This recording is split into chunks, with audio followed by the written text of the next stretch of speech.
Hi there, Igor Pechkovskyi is here with Windermere Bellevue Comments, your trusted real estate professional, your real estate broker on the Eastside, Bellevue, and Seattle areas. Today, guys, I got quite a few, it will be 2 videos.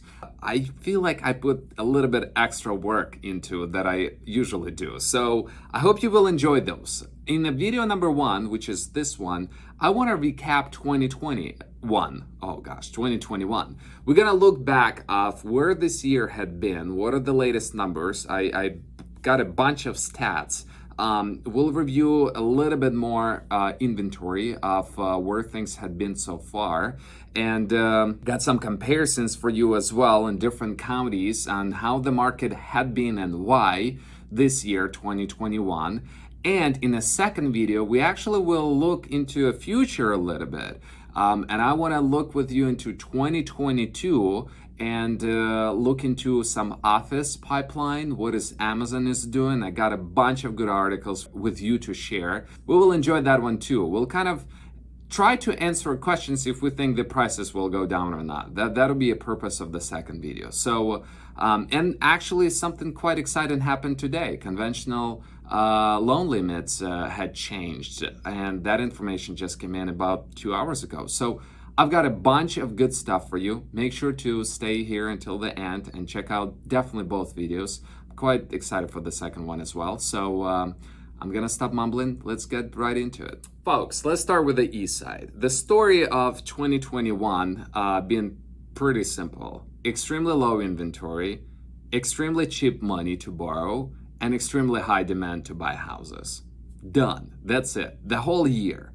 But inventory, there are plenty of reasons why it was short, but I want you to realize how short of the inventory it was. If you look at the slide, 0.3 of a month, 0.3 of a month, it's absolutely seller's market. 1 to 3 months of inventory, it's seller's market. We have 0.3 of a month, which is very, very low.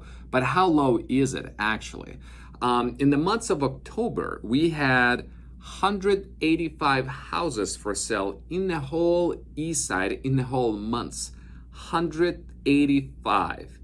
And the funny thing is that yesterday, actually, look at this slide, I set up a new criteria for my buyer. The budget was $1.25 million, the whole east side, only residential properties. There were 3 houses for sale. 3 houses showed up. Can you believe it? I mean, it's not short inventory, it's no inventory. 3 is pretty much 0. I do believe that the chance of the amount of buyers out there that are looking for a house on the east side that is about 3 is quite high. There are a lot of buyers and there are 3 houses for sale, and that's what pushed the price. There is no rocket science in here. If you look at historic data, usually November, December, those are the lowest months of inventory is available. And no surprise there, right? Like people travel, people don't want to move. It's a holidays times. That's what is going on. So the inventory is extremely short. And I bet you come January, I have quite a few listings that we're holding on to January because people go traveling mid-December now. But January things will open up a bit. But right now, the demand is so high that it feels like everyone who hadn't bought a home yet, they want to celebrate that Christmas in their house. That's how it feels like so far. And come 3 houses on the market, that's what pushes the prices up. Let's look what we got next. Besides the inventory, the median price on the east side, all-time high, 1.365. That percentage is real, 30% year-to-year appreciation, 30%.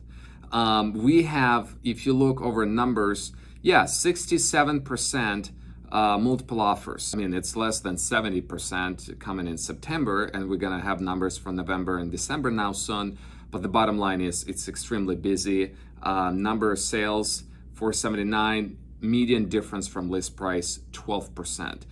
There are quite a few stories out there where the sell price were 30% plus over asking price, just because it takes that one buyer that fall in love and they just don't care. They push it to the moon, and that's the story of the market right now. So if we look into Seattle market actually gives me a little bit more hope on affordability, and I'll tell you why in a second. But they've got a bit more, actually double of the inventory, 6 houses, 0.6 of a month of inventory. That's quite better.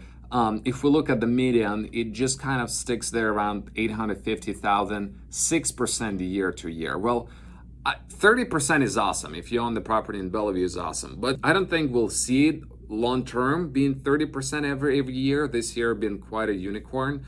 But 6%, that's normal appreciation. So Seattle kind of looking at that 6%, which is absolutely awesome. If you look at the over asking price, it's still, still hot. Almost 50% of houses sell over asking. It's still a very hot market with 7% median price difference.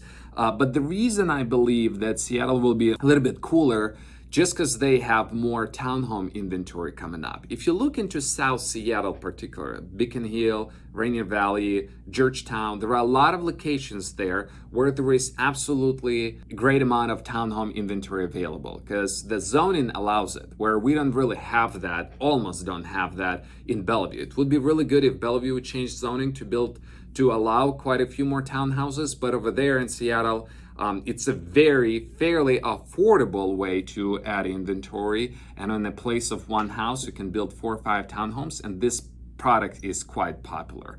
And come next year, which I'll talk in the second video, I do believe we will see quite a lot of rent increases, and folks that rent in Seattle, they will be moving. We already have a few clients that bought townhouses, to lock their payment and move into townhouse inventory that is available in Seattle. Those are a few thoughts in Seattle. Let's look into Snohomish County. So a few folks asked me to look up north and give some thoughts on the properties up there. I'm not particularly highlighting Bothell or Mill Creek or Lake Stevens. I'm just looking at the whole county as a whole, and it's kicking butt as well. Because look, if you start with Bellevue at a medium 1.35, it's not affordable for many. You have to keep moving north or south, and people are still a bit hesitant moving south because of Renton doesn't have the same strong school district as, for example, North Shore school districts or some school districts up north in Snohomish, for example, right? But it's going to change over time because Renton is, well, schools ratings are based on amount of money they get, right? So if property values are climbing in Renton and there are more tax going into the school district from every house in the area, that school rating will change because they're getting a lot more money right now, right? But still, people are moving north quite a bit. And in Snohomish County, with that inventory being 0.4 of a month, which is still quite low, we do see the median for the whole county is $695. It's expensive median, $700,000 for a house in Snohomish County, which is 20% increase year over year. So if we're talking about Eastside being 30% and Seattle being, whatever I said, 6, I believe it was 6, right? 20% Snohomish is quite a lot. 6 days on the market, median difference from list price 6%, almost half of all the offers being over asking. It's quite a lot. And if you compare all of them back to back into this one lovely slide, Eastside, check this out. Eastside 1.365 mil, Snohomish 695, and King County 824, and Seattle 850. Like, that's where things are. I mean, King County 824 median sold price and Snohomish County almost 700,000. That's like, look how big Snohomish moved. 20% year over year comparing to 11% in the King County. Seattle did, there are multiple reasons, right, why Seattle probably is at 6%. Not to get political here, but there are quite a few, right? But we have people moving to the east side big time, and we're going to talk in the next video why.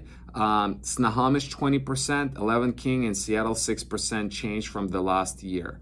Those are some rock solid numbers if you look at it this way. So guys, to wrap it up, that's my recap of 2020. Those are the reasons, those are the numbers why the market had been this way. And we're gonna look at what I believe would happen in 2022. So go to the part 2 of this video right now. But before I do so, I do say there is a little bit of hope, right? I don't believe that prices would change much, but the hope is we just got news that conventional limit for King County had just increased, which is absolutely amazing. Breaking news, guys. I don't know, we got to do like big breaking news banner right here. It had changed from $776,000 to $891,250. So it's almost $120,000 increase, somewhere right there, which is a big deal. So if you're trying to buy a property for $1 million, you had to bring $225,000 down, and now it's more like 110, which is absolutely amazing. So that's very, very, very good news, because now we have to bring less cash to the table and qualify for more with the cash that we had. So we'll see. I think it will help, will help some. I can't say it will help with affordability, but it definitely would help some folks get a house they were looking for with that loan limit being increased. That's my recap. Please subscribe, like this video. Let me know what you think of what this 2020 was. And let's look into, I keep saying 2020, it's 2021. Gosh, let's look into 2022 next.